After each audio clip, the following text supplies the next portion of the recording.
अस्सलाम वालेकुम, कैसे हैं आप सब। तो आज की वीडियो की शुरुआत होती है खाना पकाने से। तो आज मैंने समोसियाँ बनानी थी, चिकन वाली और आलू वाली। वैसे मुझे आलू वाली समोसियाँ ज़्यादा पसंद है, लेकिन चिकन भी ऐड कर रही हूँ इस बार। और साथ में सब्ज़ी बनानी थी, विच इज़ अरबी की सब्ज़ी। वैसे वो 2 बंदों के हिसाब से बनानी थी, क्योंकि अरबी की सब्ज़ी जो है हमारे घर में कोई खाता नहीं है, तो इसलिए थोड़ी सी बस लाए थे, वही बनानी थी।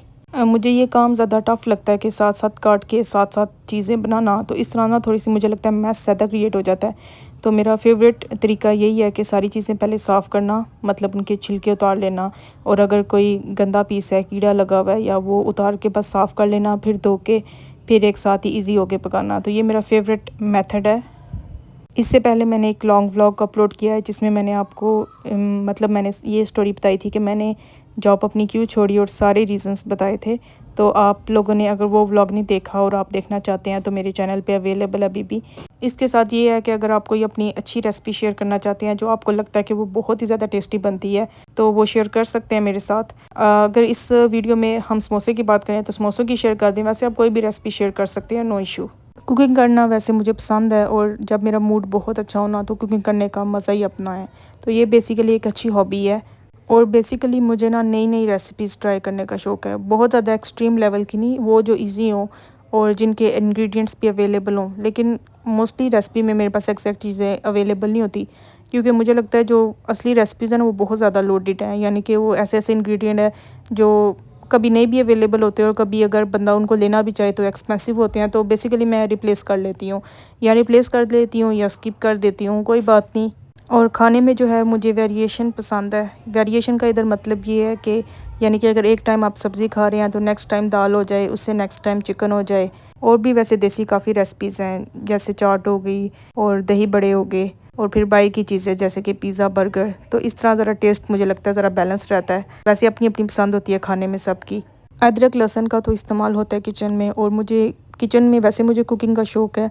लेकिन कुछ ऐसी चीज़ें हैं कुकिंग में जो मुझे नहीं पसंद, जिनमें से एक है वो लंगड़ी सोटे में ना अदरक लहसुन को कूटना। और इसके काफ़ी ज़्यादा नाम है, लेकिन इधर तो हमने बचपन से यही नाम सुना है, लंगड़ी सोटा। और इसमें जो अदरक लहसुन को कूटना मुझे थोड़ा नापसंदीदा काम लगता है। और इसमें ना मुझे टमाटर की चटनी बनाना भी बहुत मुश्किल लगता है, और टमाटर मेरे से अच्छी तरह मैश भी नहीं होते इसमें। और जो दूसरा इलेक्ट्रिक मिक्सर कह लें, या जो भी नाम है उसका, वो हमारे घर में सिर्फ मसाले को पीसने के लिए इस्तेमाल होते हैं। वैसे इन चीज़ों को, देसी चीज़ें, अदरक लहसुन, टमाटर की चटनी वगैरह, तो ये इसी में लंगड़ी सोटे में ही बनती हैं। और अगर चटनी की बात करें ना, टमाटर वाली जो चटनी होती है, तो वो मिक्सर में इतनी अच्छी बनती भी नहीं है, बहुत ज़्यादा छाक सी हो जाती है। लेकिन इसमें ना मुझसे सही तरह कूटी नहीं जाती। ये आलू जो थे ना, वो समोसियों के लिए उबालने के लिए काटे जा रहे थे। पहले मैं ये सोच रही थी कि ये आलू जो है और चिकन एक साथ ही उबाल दूं, लेकिन मैंने कहा नहीं, शायद चिकन को कम टाइम लगे, और इस तरह आलू की झाग होती है और चिकन की, तो मैंने ये मुनासिब नहीं समझा, मुझे सही नहीं लग रहा था। तो मैंने ये दोनों चीज़ों को अलग अलग उबाला। जो लोग ये बार बार आके कह रहे होते हैं ना, अक्सर मैंने ये लोगों को कहते हुए देखा है। और ये बात है कि बिहेवियर को स्टडी करना भी कुछ लोगों की आदत होती है, और माइंड को रीड करना। तो जो लोग आके कह रहे होते हैं ना, इस टाइम को एंजॉय करो, ये टाइम जो है ये वापस नहीं आने वाला, और हम इस टाइम को मिस करते हैं, ये तो वो। तो ऐसे लोगों की मुझे पहली बात समझ ही नहीं लगती। पहली बात ये है कि ज़रूरी नहीं जो आपकी डेफिनेशन ऑफ एंजॉयमेंट हो, सबके लिए वही हो। हर इंसान की ज़िंदगी मुख्तलिफ होती है, उनके हालात मुख्तलिफ होते हैं, उनकी सोच मुख्तलिफ होती है, नज़रियात मुख्तलिफ होते हैं। तो इन सब चीज़ों में डिफरेंस होता है। और जहाँ तक रही ना टाइम की बात, टाइम तो ज़ाहिर है चलना है, और टाइम कोई गुजरा हुआ वक्त वापस नहीं आता। तो ऐसी बात ये है कि आप अपनी सोच दूसरे पे लागू ना करें। जैसे हर इंसान की हॉबीज़ डिफरेंट होती है। जैसे कुछ लोगों को किताबें पढ़ना पसंद है, स्टोरी बुक्स हो गई, तो कुछ को कोई और काम करना पसंद हो। ठीक है, तो हर इंसान की जैसे शौक़ मुख्तलिफ होते हैं, तो इस तरह इंजॉय करने का तरीका भी मुख्तलिफ होता है। अब एक तरफ है कोई इंसान है ज़्यादा उछल कूद रहा है, या कह लें ज़्यादा बातें कर रहा है, ज़्यादा हंस रहा है। और दूसरी तरफ है एक इंसान है जो रिलैक्स बैठा हुआ है, अपना काम कर रहा है, for example book he read कर रहा है, तो वो हो सकता है दूसरे इंसान से ज़्यादा इंजॉय कर रहा हो। यानी कि इंजॉय करने की, रिलैक्स करने की हर इंसान की डेफिनेशन मुख्तलिफ होती है। और ये बातें जो बार बार बोल रहे होते हैं ना, कि आप इस एज में तो हम बड़ा इंजॉय करते थे, आप तो कुछ भी नहीं कर रहे, तो इस तरह उनको वहम में डालने की कोशिश ना किया करे, कि बंदे के अंदर ये वहम ना रहे कि शायद मैं इस टाइम को सही तरह से यूटिलाइज़ नहीं कर रहा। और इस्लाम में भी यही है कि फ़िज़ूल बातों से परहेज़ करो, यानी कि फ़िज़ूल बातचीत से परहेज़ करो, फ़िज़ूल बातें ना किया करो।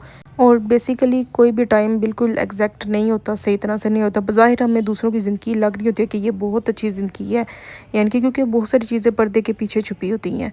और इंसान की ज़िंदगी जो है वो ऐसी बातों का हिस्सा, ये बातें उसकी ज़िंदगी का हिस्सा होती हैं।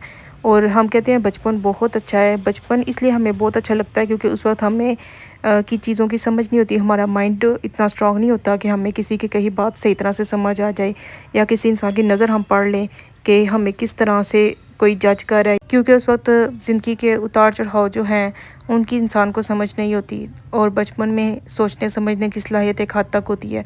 इसलिए हम जब बड़े होते हैं हम कहते हैं बचपन ही ठीक था, लेकिन ये चीज़ें साथ इंसान के चलती हैं। इस चीज़ों से मैं स्विच टॉपिक करूँ तो मैं आपके साथ अपनी स्कूल की लाइफ का अगर एक्सपीरियंस शेयर करूँ, तो बेसिकली मैं दोनों स्कूल्स में पढ़ी हुई हूँ, प्राइवेट में भी और गवर्नमेंट में भी। अब मार हमने प्राइवेट में भी खाई हुई है, मारती थी टीचर्स, उस वक्त स्टिक से मारती थी ज़्यादातर। और गवर्नमेंट में थी मार कम थी, उतनी मार उतनी ज़्यादा नहीं थी, लेकिन मारती थी, ऐसा नहीं थे नहीं मारती थी। लेकिन वहाँ पे मतलब ना लैंग्वेज अब्यूज़ बहुत ज़्यादा था। Language abuse in a sense teacher अल्फाजों से ही काम कर जाती थी बंदे का।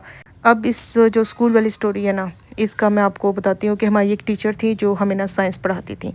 अब ये सीनियर लेवल की टीचर थी। सीनियर लेवल का मतलब है स्कूल में 9 और 10 को ये पढ़ाती थी, फिज़िक्स, केमिस्ट्री, बायो। और ये फेमस थी पूरे स्कूल में अपनी स्ट्रिक्टनेस की वजह से। तो ये हमें मिल गई ये टीचर। तो इनके असूल कुछ ज़्यादा ही अजीब थे। और ये बात है कि उस वक्त मुझे अब लगता है कि हम पता नहीं क्या सोच के इन टीचर्स को फॉलो करते होते थे। तो मैं आपको बताऊं, जैसे इन टीचर को छोड़ के ना जो बाकी सब्जेक्ट की टीचर थी, क्लास टीचर थी ना, उनके लेक्चर में हम भी फिर भी कम्युनिकेट हल्का सा कर सकते थे, हल्का सा कम्युनिकेट कर सकते थे, बात कर सकते थे। या कोई चीज़ है, कॉन्सेप्ट है, टीचर के पास नहीं जाना तो फ्रेंड को कह दिया या फेलो को कह दिया कि मुझे ये क्लियर कर दो या ज़रा सा बता दो। वैसे वहाँ पे फ्रेंड ज़्यादा था, क्लास आपस में कोई यूनिटी, कोई खास कोई नहीं थी।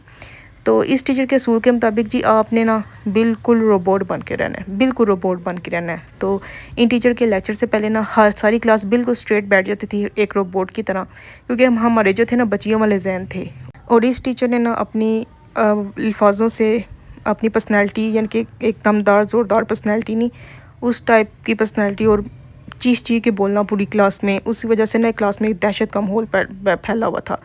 और अब मुझे आके लगता है कि शायद उस वक्त इनकी कंप्लेन करनी चाहिए थी इन्वायरमेंट की और बहुत सारी चीज़ों की, लेकिन हमारे माइंड ही ऐसे बन गए थे कि हम कहते थे टीचर ही सही है, हम लोग ही गलत हैं।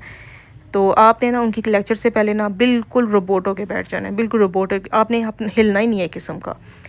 तो फिर अगर आपने लेसन नहीं किया हुआ याद, तो फिर बेइज्जती, ठीक है। और ऐसे इंसल्ट करते थे जैसे पता नहीं इंसान कोई चीज़ ही नहीं है।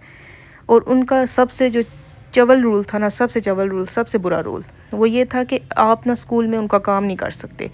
अगर फॉर एग्ज़ाम्पल एक दिन उन्होंने डायरी दी है और आप इवनिंग में ब्रेक टाइम आकर उनका काम करना चाह रहे हैं रिटर्न, या कह लें कि आप छुट्टी हो गई या सारा स्कूल चला गया, लेकिन आपकी गाड़ी वाले अंकल आपको लेने नहीं आ रहे या घर वाले लेने नहीं आ रहे, उनका अराइवल लेट है, वो लेट आएंगे लेने, तो आप उनका काम नहीं कर सकते, ठीक है। और क्लास को एक दूसरे के खिलाफ़ किया हुआ था एक किस्म का, यानी कि आप उनके स्कूल में काम नहीं कर सकते, छुट्टी में भी आप बैठ के काम नहीं कर सकते। वो कह रही थी कि जो काम घर के वो घर में ही जाके करना है। अगर आपने स्कूल में किया और किसी लड़की ने अगर कह लें कि कंप्लेन कर दी कि टीचर ये वाली लड़की ने कल छुट्टी टाइम बैठ के काम किया है, या कह लें कि ब्रेक में बैठ के आपका काम याद किया है या लिख लिया है, तो बस जी फिर शुरू हो गई शामत। और फिर अगर ये पता लग गया कि अगर आपकी कॉपी घर रह गई है या बुक घर रह गई है, तो बस फिर आ गई शामत कि आप खाना खाना भूली थी, आप ये काम करना भूली थी जो आप अपनी कॉपी घर रखाई हैं या बुक घर रखाई हैं। तो बेसिकली ये चीज़ें अब बताने का एक एक्सपीरियंस शेयर कर रही हूँ कि हो सकता है मेरी बातें सुन के किसी को थोड़ी सी हेल्प हो जाए किसी की। तो ये बातें एक टीचर की टॉलरेट नहीं करनी चाहिए। तो टीचर का काम है डिसिप्लिन सिखाना, डिसिप्लिन मेंटेन करना, पढ़ाना, ठीक है, बस इधर तक। और क्लास का एक रिस्पेक्टेबल इन्वायरमेंट मेंटेन करना। ये तो चीज़ें वायलेंस में आई ना, और अब आके ये समझ आती है कि ये चीज़ें वायलेंस है, ये टीचिंग का हिस्सा नहीं है। और एक तो स्कूल में उनका काम रिवाइज़ तो और बात है, याद भी नहीं किया जा सकता। अगर आप फ्री टाइम में हो, अगर आप करना चाहें ब्रेक में इजीली, आपने लंच कर लिया या आप लंच नहीं करना आपने, तो आपको ये सब्जेक्ट का काम हम कर लें। तो स्कूल में तो बैठ के आप काम नहीं कर सकते, ठीक है, आप बात नहीं कर सकते, आपने सिर्फ रोबोटिक होकर बैठना है। तो ये तो रोबोट्स बनाने वाली बात हुई। इसके बाद जी आपकी कॉपी पर भी पाबंदी थी, ठीक है, कि अगर कोई आपसे मांगे कॉपी, आपने अपनी कॉपी नहीं देनी। और ये जो बात थी ना सिर्फ इस टीचर की थी, आपने देनी है तो आप अपनी रफ़ कॉपी उठा के दो, नीट कॉपी आपने उठा के नहीं देनी। और बेसिकली टीचर को ये, अब प्राइवेट टीचर का ना इन्वायरमेंट थोड़ा डिफरेंट होता है, उसकी टीचिंग थोड़ी डिफरेंट होती है। गवर्नमेंट में ना इस लिहाज से कोई चेक एंड बैलेंस नहीं होता, तो वायलेंस एक साथ है कि आप मार भी रहे हैं, आप ज़ुबान से भी बच्चों को प्रेशर का ट्रॉमाटाइज़ कर रहे हैं। ये चीज़ें बहुत ज़्यादा थी उधर, बहुत ज़्यादा थी। अब तो मुझे नहीं पता कि इन्वायरमेंट चेंज हुआ या नहीं है, उस वक्त बहुत ज़्यादा थी ये। और कुछ टीचर्स अच्छी भी थी, लेकिन शाउटिंग टीचर जो थी ना, जो ज़्यादा चिल्लाती थी, वो बहुत बुरी तरह चिल्लाती थी। लाइक कैसे गली मोहल्ले की लड़ाई हो रही होती है ना, बिल्कुल वैसा ही। अब गवर्नमेंट टीचर में ये होता था कि जो अच्छी टीचर थी ना, उनमें ये था कि वो काम का इनका रूल बहुत, यानी कि स्कूल का रूल था या पता नहीं क्या रूल था, कि अगर मैथ्स की टीचर है ना, she was very sweet teacher. अब तो मुझे नहीं पता उधर पढ़ाती हैं या नहीं है। तो बेसिकली वो अच्छी टीचर थी, अच्छे तरीके से बात करती थी, लेकिन एक एक सवाल 20-20 दफ़ा। मैथ में अगर आप एक दिन में 15-20 सवाल बच्चों को करा रही हैं या 10 सवाल भी करा रही हैं, तो एक सवाल 20-20 दफ़ा जब आप करने के लिए देंगे तो सोचेंगे क्या होगा। लेकिन जो गवर्नमेंट स्कूल का सबसे बैड एक्सपीरियंस जो रहा है ना, वो बेसिकली इसी टीचर की वजह से रहा है, जिसकी स्टोरी मैंने आपको पहले सुनाई है। तो हर लिहाज से बर्डनाइज़ करना, और बेसिकली हर बच्चे का माइंड ना एक जैसा नहीं होता। ऐसे बहुत से स्टूडेंट थे जिनको ना इन टीचर्स ने उठा के रखा था सर पे के ये है वो है, कोई भी बात है। बाकी जो एवरेज बच्चे थे या नालायक बच्चे थे, उनको इतना ट्रॉमाटाइज़ करना, उनकी इतनी इंसल्ट कराना कि जैसे पता नहीं क्या हो गया। अगर वो स्टडीज़ में अच्छा परफॉर्म नहीं करे तो पता नहीं, वो जैसे वो चीज़ ही नहीं है कोई। और फिर जब बोर्ड का रिज़ल्ट आया ना, तो बेसिकली बहुत सारे जिनको एवरेज स्टूडेंट इन्होंने बनाया था ना, और पोजीशन होल्डर के बराबर उनके नंबर आए जब बोर्ड के पास रिज़ल्ट किया। तो फिर और उनका इतना ज़्यादा दहशत थी ना सारी क्लास में कि हम डरते उनकी बात भी डिस्कस नहीं करते थे, कि अगर इन केस उनकी बात लीक हो गई तो पता नहीं क्या ही करेंगी सलूक। और अगर टेस्ट दो ना, ठीक है टेस्ट दो, अगर आप 15 में से 5 मार्क्स भी आपके आ गए ना, तो बंदा खुश हो रहा था कि 5 मार्क्स इस टीचर से मिल गए हैं। और इन केस उन्होंने क्या किया होता था, लाइनें लाइनें लाइनें, सीधी लाल लाइनें, और बंदा लाइन पर है ना, बंदा कहता था ये लाइन तो ठीक थी, इसके नीचे अंडरलाइन क्यों किया हुआ है। जो चलो गलतियां हैं वो तो गलतियां हैं, ज़ाहिर है स्कूल ये स्टडीज़ का टाइम होता है, ये लर्निंग का टाइम होता है। ऐसा नहीं हो सकता कि हर बच्चा A+ लाए। तो आहिस्ता आहिस्ता कुछ लोग लर्निंग करते हैं, और ये चीज़ भी बिल्कुल ओके है। ज़रूरी नहीं हर बंदा A+ ले आए।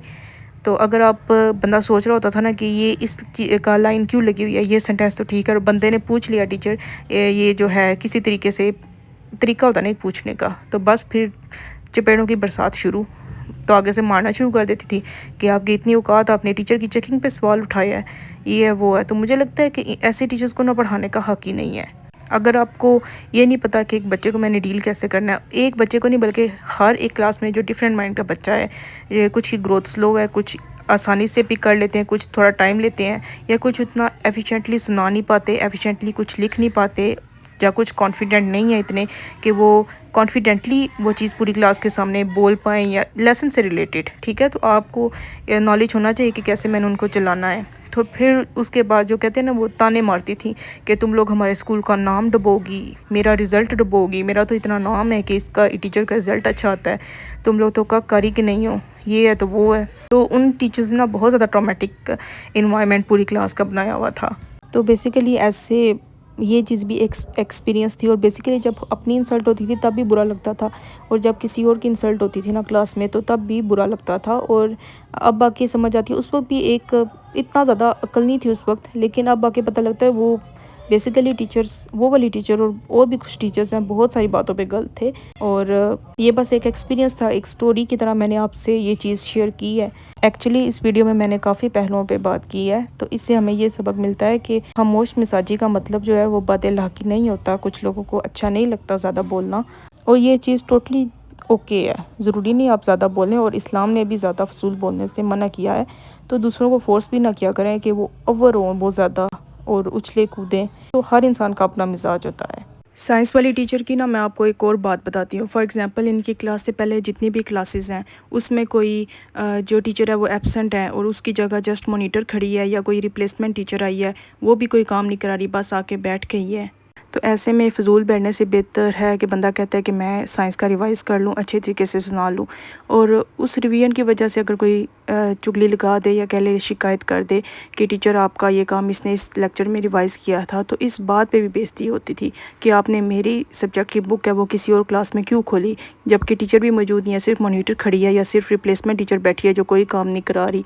तो ये तो वैसे अच्छी बात है ना कि इंसान ने रिवाइज़ कर लिया। उस बात पे भी बेइज्जती होती थी कि आपने क्यों रिवाइज़ किया, ये मेरे सब्जेक्ट की बुक है, मेरे ही पीरियड में खुलेगी।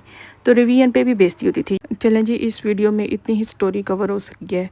तो ये समोसिया बन गई थी और इसे केचप और चटनी के साथ खाया। ये बहुत ज़्यादा टेस्टी बनी थी और उसके बाद मैंने साथ जूस भी पिया। आज के लिए इतना ही। Stay tuned.